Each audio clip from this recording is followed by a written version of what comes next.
요한복음 9장 35절에서 41절의 말씀, 저와 여러분이 한 절씩 기도하겠습니다. 예수께서 그들이 그 사람을 쫓아냈다 하는 말을 들으셨더니 그를 만나사 이르시되 내가 인자를 믿느냐.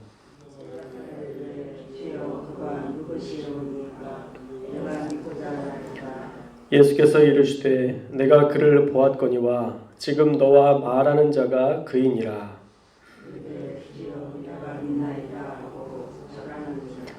예수께서 이르시되 내가 심판하러 이 세상에 왔으니 보지 못하는 자들은 보게 하고 보는 자들은 맹인이 되게 하려 함이라 하시니,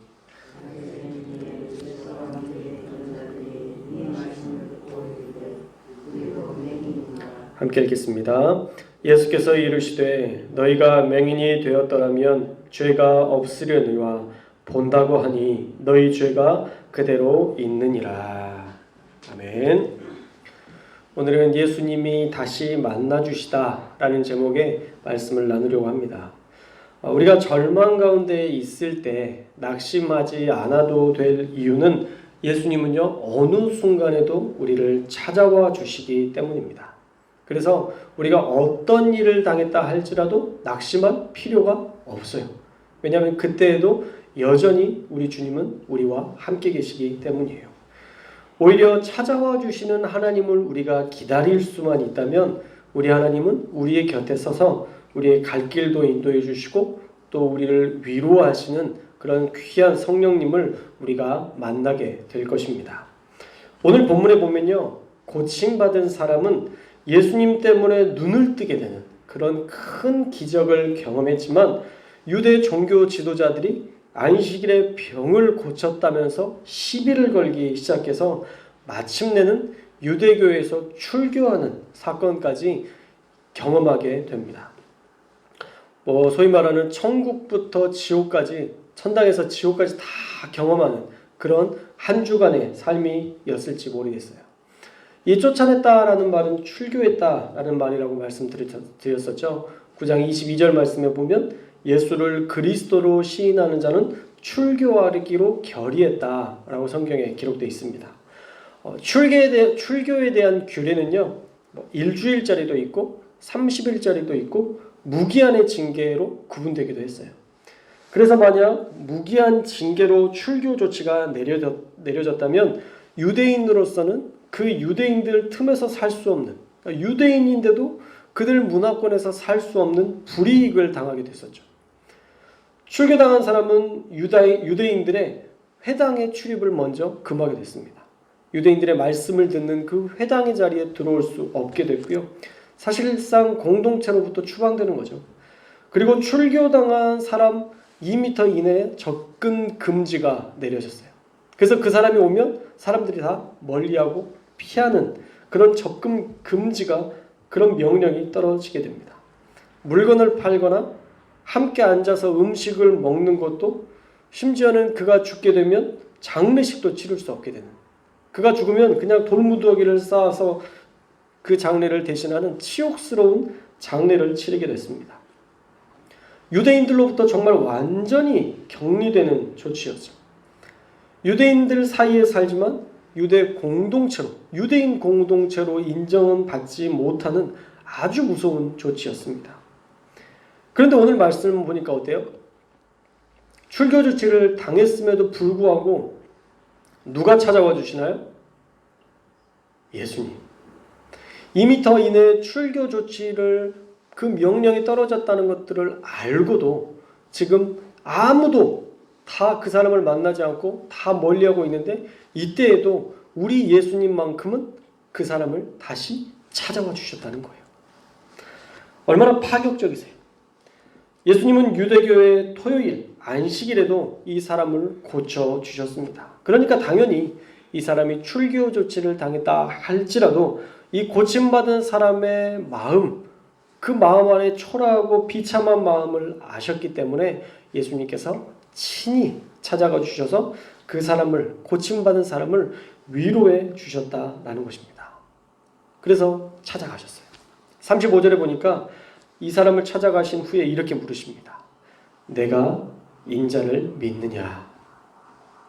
인자라는 단어에는 조금 특이한 의미가 있는데 원래는 인자라는 한문의 풀이로는 그냥 사람의 아들이라는 뜻이지만 메시아적 칭호로 사용할 때 이 인자라는 말을 많이 사용했어요. 또 어떤 성경 사본에서는 인자를 하나님의 아들이라고 표현하기도 합니다. 어떻든 성경에 나오는 이 인자라는 말은 메시아를 가리키는 칭호다라고 여러분들 생각하시면 돼요. 메시아를 가리키는 칭호. 그래서 35절은 무슨 말이냐? 네가 인자, 즉 메시아를 믿느냐라는 물음이에요. 네가 메시아를 믿느냐? 그때 고침받은 이 사람은 뭐라고 해요? 주여, 그가 누구십니까? 내가 믿고자 합니다. 그 메시아가 어디 계십니까? 제가 믿고 싶습니다. 제가 믿으려고 합니다. 라고 고백해요. 그때 예수님이 말씀하시죠. 네가 그를 보았고, 지금 보고 있는 거죠. 대화하고 계시니까 네가 그를 보았고 지금 너와 말한 자가 그이니라. 왜 이 사람이 지금 예수님을 못 알아봐요? 못 알아볼 수밖에 없죠. 고쳐졌을 때에는 그때는 그가 직접적으로 예수님을 보지 못했고 나중에 난 그 사람이 누군지 잘 모릅니다 라고 얘기했던 그때도 당연한 거예요. 왜냐하면 고쳐주셨을 때 그가 완전하게 인식할 수 있는 그런 상태는 아니었기 때문에. 그러나 예수님께서 고쳐주신 다음에 이제 이후에 다시 만난 이때에는 예수님에 대한 얼굴이나 신상에 대해서 전혀 없는 거죠. 그래서 예수님이 자신이 메시아시다라고 했을 때 그때 그가 처음으로 예수님을 만나게 된 거예요. 이 고침받은 사람은 뭐라 그래요? 내가 믿나이다.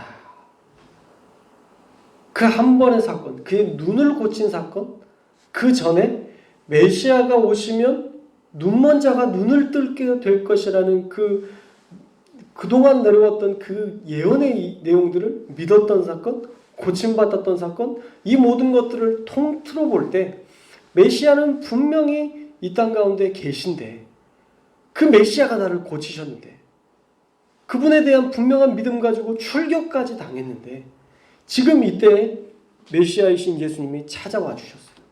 그랬더니 그가 단 한 번에 예수님께 절하면서 내가 믿나이다 라고 얘기해요. 그가 기다렸던 메시아를 만나게 된 것이죠. 근데 이 고침받은 사람의 삶을 보면요, 사실 이렇게 부드럽게 절할 사람인가? 생각해보면 그러지 않아요. 분명히 바리새인과 대적했을 때는 어땠어요? 이 사람도 조금 까칠했어요. 그쵸? 막 똑같은 말 또 묻고 그러니까 결국은 아니 당신도 예수님의 제자로가 되려고 지금 나에게 이렇게 얘기합니까? 라고 까칠하게 얘기했던 사람인데 이 사람이 예수님에게는 완전히 순복하고 예수님을 받아들이는 그 모습을 우리가 오늘 말씀에서 볼 수 있어요. 그때 예수님께서 이렇게 얘기하십니다. 내가 심판하러 이 세상에 왔으니 보지 못하는 자들은 보게 하고 보는 자들은 맹인이 되게 하려 함이라. 자, 보지 못하는 자들은 보게 하신다. 누구예요? 이 고침받은 사람이죠. 그가 정말 눈으로 볼 수 없었던 사람인데 그를 고쳐주셨어요. 그런데 반대로 보는 자들은 맹인이 되게 한다. 이 사람은 누구예요? 바리새인들이에요. 보고 있는데도 모르는 거예요. 그동안 예수님을 계속 보고 만나고 있음에도 몰랐어요. 그리고 오히려 핍박하고 죽이려고 하고 있는 그런 영적으로 눈이 가려져서 못 보게 되는 그 모습을 지금 묘사하고 있는 거예요. 그때 바리새인이 이 말씀을 듣고 우리도 맹인인가? 라고 기분 나빠해요. 귀는 되게 밝아요. 그쵸? 꼭 들으라는 건 안 듣고 듣지 말라는 건 꼭 들어요. 그래서 41절에 너희가 맹인이 되었다라면 죄가 없으려니와 라고 말씀하시면서 바리새인과 고침받은 사람 중에 고침받은 자의 손을 들어주세요. 바리새인들이 너희가 율법을 안다고 이 사람을 출교했지만 아니 너 율법 몰라. 오히려 이 고침받은 자가 나를 믿고 나를 받아들인 이 사람이 바로 제대로 믿는 사람이야 라고 둘 중에 이 고침받은 자의 손을 들어주시는 거예요. 오히려 보지 못해서 깨끗한 자로 살았다고 예수님께서 그를 인정해 주고 계십니다. 자, 오늘 본문을 통해서 우리에게 주시는 하나님의 은혜는 무엇이 있는가? 첫째로는요, 예수님은 출교당한 이 사람을 찾아가 주셨다는 거예요. 정말 이 사람을 찾아가면 안 되는, 율법에 또 율법을 어기는 상황인데도 불구하고 예수님은 이 사람을 지금 만나주지 않으면 그가 얼마나 좌절하고 낙심할까를 알기 때문에, 또 바리새인들에게 미움을 받을 거라는 것을 알면서도 다 제껴두고 이 유대인, 이 고침받은 자를 만나주셨다는 거예요. 이것이 우리 주님의 사랑이에요. 어떤 상황, 어떤 환경, 어떤 문제, 어떤 괴로움이 있다 할지라도 우리가 그것들을 가지고 고통당하고 있을 때 주님은 친히 우리를 찾아와 주신다는 것. 우리가 이 사실을 꼭 믿어야 될 줄로 믿습니다. 또 예수님은요, 그를 찾아와 주실 때 그를 영접하는 자, 그를 믿는 자에게 하나님은 놀라운 은혜와 기름 부으심으로 함께 하셔서 그를 위대하게 쓰신다는 거예요. 사실 이 고침받은 자가 앞으로 어떤 일을 했을지는 기록되어 있지 않아요. 이 사람이 앞으로 어떤 역사를 이뤄냈고 초대교회에 어떤 위대한 일을 했는지는 나타나 있지 않습니다. 그러나 분명한 것은 기록되어 있지는 않지만 기록된 것보다 훨씬 더 하나님을 위해 위대하게 쓰임받는 하나님의 사람이 되었을 거라는 거예요. 그가 믿었기 때문에.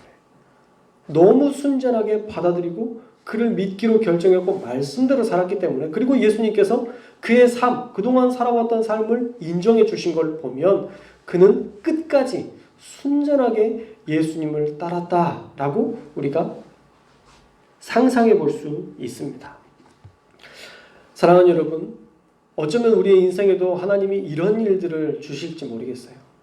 이런 일을 당할 때, 이런 어려움을 당할 때, 이런 고통을 당할 때 네가 나를 믿느냐? 이런 문제가 있어도 네가 나 믿느냐? 라고 물어보실 때가 있을 것 같아요.